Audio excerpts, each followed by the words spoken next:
करुण नायर वो बल्लेबाज जो हाल ही में काफ़ी खबरों में रहा, जिसने अपनी बेहतरीन बैटिंग से विजय हजारे ट्रॉफी में अपना नाम बनाया और कुछ इस कदर बनाया कि उनका नाम बीसीसीआई की हाल ही में चैंपियंस ट्रॉफी के लिए जो टीम स्क्वाड चुना गया उस पर भी उठाया गया कि उनका नाम आखिरकार क्यों इस टीम में नहीं चुना हो गया।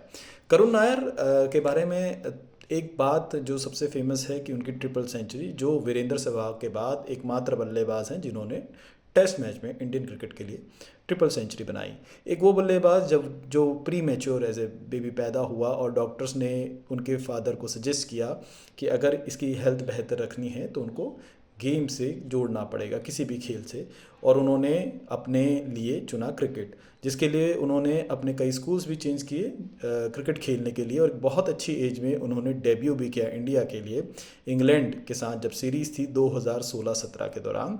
और उन्होंने अपने ही होम ग्राउंड में कह सकते हैं चिन्नास्वामी स्टेडियम चेन्नई में बहुत अच्छा परफॉर्मेंट किया और 303 रन का ट्रिपल सेंचुरी बनाई बहुत सालों बाद, वीरेंद्र सहवाग के बाद। और उस दौरान एक आइकॉनिक मोमेंट भी था कि जब अनिल कुंबले जो उस दौरान हेड कोच थे, उन्होंने, क्योंकि उनको फोटोग्राफी का शौक था, जब ये 100 हुआ तो उनके एक आइकॉनिक मोमेंट को अपने कैमरा में भी कैप्चर किया। ऐसा बहुत कम देखने को मिलता है कि एक हेड कोच अपने ही प्लेयर की पिक्चर्स कैप्चर करे एक हिस्टोरिक मोमेंट की। उस दौरान विराट कोहली भी जब जब नायर ने 200 रन बनाए, 250 रन बनाए, 300 के पास पहुंचे तो खूब ज़ोरदार तालियां बजा के इस युवा बल्लेबाज का स्वागत किया। लेकिन उसके बाद ये बल्लेबाज एकाएक गायब हो गया। गायब नहीं हुआ, इनको फिर एक बार मौका मिला साउथ अफ्रीका की सीरीज़ में भी, लेकिन वहाँ ये ज़्यादा कुछ बड़ा नहीं कर पाए। करुण नायर के साथ ये वही वाली प्रॉब्लम हुई है जो कई प्लेयर्स के साथ होती है कि वो एक गलत एरा में आ जाते हैं। गलत एरा से मतलब है कि उस दौरान आ जाते हैं जब बहुत सारे खिलाड़ी ऑलरेडी अवेलेबल होते हैं। 2016-17 बहुत ही एक अजीबो गरीब समय था टीम इंडिया के लिए, क्योंकि उसी दौरान जो है धोनी ने भी अपनी कैप्टेंसी जो है विराट कोहली को दे दी थी और सीनियर्स जो थे टीम से जा रहे थे। और उस दौरान जिस मैच के दौरान ये ट्रिपल सेंचुरी करुण नायर ने लगाई, उस दौरान पृथ्वी पटेल भी पार्थिव पटेल भी टीम में थे और कई ऐसे प्लेयर्स भी थे जो अलविदा कहने के तैयारी कर रहे थे क्रिकेट की। इसी मैच में, जिस मैच में करुण नायर ने 303 रन बनाए थे, केएल राहुल ने भी बहुत अच्छी इनिंग्स खेली और 199 पे वो दुर्भाग्यवश आउट हो गए। 200 के करीब थे और कर भी लेते, बहुत अच्छी बैटिंग कर रहे थे इसी दौरान। अब दिक्कत ये हुई कि 2016-17 के दौरान विराट कोहली जो नए कैप्टन बने थे, उनकी और अनिल कुंबले की थोड़ी बीच में मनमुटाव होने लगे। जो अनिल कुंबले ने उन्होंने अपना टेन्योर पूरा होने से पहले ही 1 साल बाद कोचिंग से इस्तीफ़ा दे दिया। और उस दौरान उन्होंने लिखा भी कि मेरे को सुनने में आया था कि विराट कोहली शायद उन्हें मुझसे कुछ प्रॉब्लम है, जबकि ऑन ग्राउंड ऐसा कभी कुछ हुआ नहीं। दरअसल विराट कोहली नहीं चाहते थे कि इतना स्ट्रिक्ट रवैया अनिल कुंबले रखे, जिसके लिए वो जाने जाते हैं। स्ट्रिक्टनेस रखे, वो सीनियर प्लेयर हैं, उनको लगने लगा था, क्योंकि उस दौरान जो है सीनियर प्लेयर जा चुके थे और विराट कोहली अपनी एक जो कैप्टेंसी भी उनको मिल गई थी और खेल भी अच्छा रहे थे, जिसकी वजह से विराट कोहली ने अपनी एक तरह से जिसको कह सकते हैं चलाने लगे। तो विराट कोहली सिर्फ यही नहीं चलाते थे, विराट कोहली पे एक अलग सीरीज़ हम कभी दिखाएंगे कि किस तरह से उन्होंने आरसीबी में भी काफ़ी इंटरफेरेंस रखा। आरसीबी आईपीएल के दौरान उन्होंने उस दौरान भी कुछ कोचेस को चेंज किया था और अनिल कुंबले आरसीबी का भी हिस्सा रहे थे, कोच उस टीम के भी मेंटर रहे थे। तो ऐसे में इनका रिश्ता पुराना था, लेकिन जो है ज़्यादा अच्छा चला नहीं। जिसके बाद आपको याद होगा कि रवि शास्त्री जब विराट कोहली के साथ आए, और रवि शास्त्री के बारे में बहुत फेमस है कि वो बहुत स्ट्रिक्ट नहीं थे, बहुत इजी गोइंग जो है कोच मिले थे। और विराट कोहली दरअसल चाहते भी इसी तरह का कोई कोच थे, क्योंकि उनकी बैटिंग बहुत अच्छी थी। बात आती है करुण नायर की। करुण नायर जिस दौरान उन्होंने ये सेंचुरी बनाई, आप देखेंगे तो उनका स्टैट्स देखेंगे तो उन्होंने 6 टेस्ट मैचेस खेले, जिसमें उनका 300 377 अराउंड इतना उनका टोटल उन्होंने रन बनाए हैं। एवरेज अच्छी है 62 की, बट उसमें सिर्फ एक ट्रिपल सेंचुरी है। अगर उसको निकाल दिया जाए तो उन्होंने 11 इनिंग्स में लगभग 74 या 7 की एवरेज से ही रन बनाए हैं। जिसके बाद टीम इंडिया उस दौरान बड़े चेंजेस कर रही थी और उस दौरान की जो टीम आपको पता होगी, जो बहुत ही इतने अच्छे अच्छे प्लेयर्स थे, जिसमें रोहित शर्मा भी थे, विराट कोहली भी थे और हमारे गब्बर, टीम के गब्बर भी, उस शिखर धवन जो थे वो भी थे, ओपनिंग पेयर भी था, फर्स्ट डाउन में शुभमन गिल भी अपना नाम करीबन करीबन बना रहे थे उस दौरान, आपको याद होगा। और विराट कोहली नंबर 4 पे तो वो रहे थे ही। रविंद्र जडेजा थे, वो भी बहुत अच्छा एक अपना नाम बना रहे थे ऑलराउंड में, और उन्होंने इस मैच में भी जब करुण नायर ने 303 रन बनाए उसमें भी अच्छी इनिंग खेली थी। तो इस दौरान जो है प्लेयर्स ही इतने आगे कि करुण नायर की जगह नहीं बन पा रही थी। और एक ज़रूरी बात ये थी कि करुण नायर नंबर 5 पे बल्लेबाजी करने आते थे, जो डेप्थ तो देता था बैटिंग में, लेकिन टीम इंडिया की प्रेफरेंस थी कि वो एक ऐसा ऑलराउंडर चुने जो विकेट्स भी ले, जो रविंद्र जडेजा के नाम से उनके पास था। तो करुण नायर इस दौरान गायब हो गया। अब करुण नायर रणजी के भी अच्छे प्लेयर थे, कर्नाटका के साथ वो खेलते थे, और धीरे धीरे कर्नाटका ने भी उनसे दूरी बनाने शुरू कर दी। करुण नायर बहुत हतोत्साहित हुए या बहुत टूट गए, क्योंकि आईपीएल भी वो खेल रहे थे, लेकिन आईपीएल में उन्होंने कई टीमों के साथ खेला है।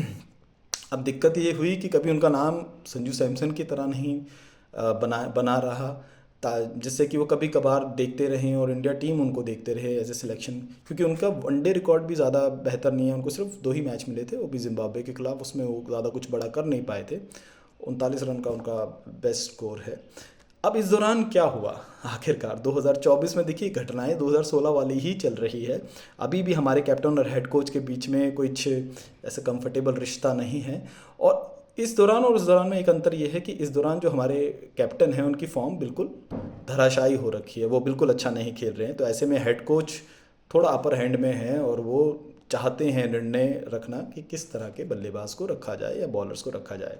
अजीत अग्रकर से जब ये सवाल पूछा गया कि करुण नायर को क्यों नहीं रखा गया, तो उन्होंने कहा कि इस टीम में उनकी जगह नहीं बनती है, जो उनका कहना गलत नहीं है, क्योंकि जो अभी चैंपियंस ट्रॉफी की टीम चुनी गई है, ये थ्रू आउट जो 1-2 साल में कंसिस्टेंसी जो एक टीम में रखनी भी चाहिए, एक अच्छी टीम वही है जो कंसिस्टेंट तौर पे बल्लेबाजों को मौका दे। अगर वो अप डाउन करते रहेंगे, हटाते रहेंगे, तो कोई भी एक प्लेयर लंबे तौर पर नहीं खेल पाएगा।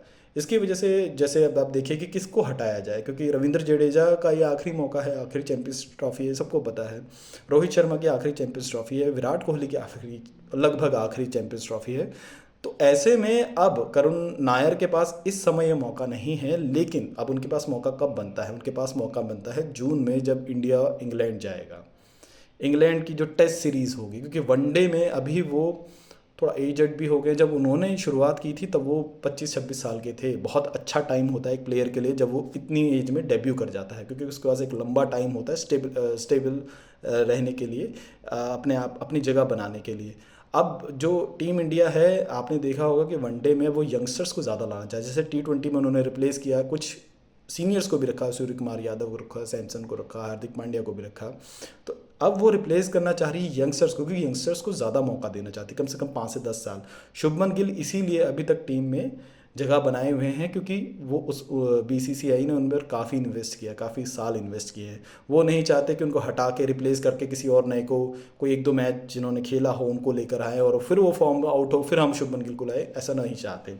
तो 1-2 फॉर्म अगर किसी की 1-2 मैचेस में गड़बड़ भी हो गई, तो वो चाहते हैं कि किसी को एक लॉन्ग टाइम मौके दे, ताकि वो खेलता रहे। अब करुण नायर के साथ प्रॉब्लम यही है कि उनका एक्सपीरियंस बहुत कम है, आईपीएल में वो ज़्यादा गूंजे नहीं उनका नाम। विजय हज़ारे ट्रॉफी में इस बार एक चीज़ बहुत अच्छी हुई कि वो उन्होंने टीम चेंज की, विदर्भ से उन्होंने खेला, और 7 मैचेस में से 5 में उनकी सेंचुरीज़ हैं, और 6 बार वो लगभग नॉट आउट रहे 6 मैचेस में। और कितनी बड़ी बात होती है जब सचिन तेंदुलकर जैसा बल्लेबाज किसी प्लेयर की तारीफ़ करता है। देखिए अभी भी सिलेक्शंस में खबरों में रहता है, कोई ओपनली नहीं बोलता। कुछ प्लेयर्स बोलते हैं कि 3 लॉबीज़ जो है मेन इंपॉर्टेंट पार्ट रखती है, मुंबई की, दिल्ली की और पंजाब की भी। पंजाब से भी काफ़ी प्लेयर्स जो हैं इंडियन टीम में रहे हैं।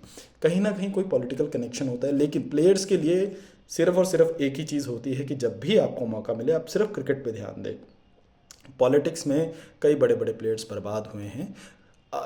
एक और चीज़ है, जैसे सरफराज खान 25 साल के हैं, तो वो भी डोमेस्टिक क्रिकेट में रणजी ट्रॉफी में काफ़ी अच्छा खेले, जिसके बाद उनको एक जगह मिली।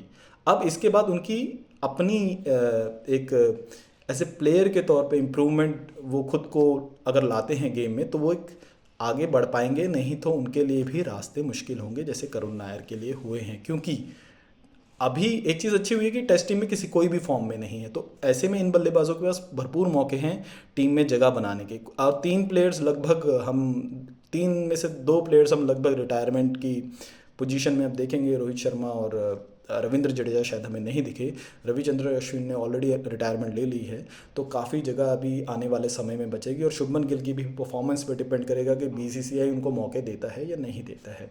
तो ऐसे में बहुत अच्छा मौका है करुण नायर को पॉजिटिव रहते हुए, क्योंकि अभी जो चैंपियंस ट्रॉफी तक तो वो खेलेंगे ही नहीं, रणजी मैचेस में भी खेलें, और उसके बाद आईपीएल आएगा, तो आईपीएल में अगर वो परफॉर्मेंस और अच्छी बेटर करते हैं तो बहुत अच्छा मौका है। और इंडिया टीम को एक बहुत अच्छा बल्लेबाज नंबर 4, क्योंकि कोहली खेलते हैं, 5 में ऋषभ पंत या इस तरह के प्लेयर्स हैं, तो कहीं ना कहीं इनकी जगह नंबर 3 पे शुभमन गिल अगर अच्छा परफॉर्म नहीं करते हैं तो बहुत अच्छी पोजीशन इनको मिल सकती है, इनको डटे रहना होगा।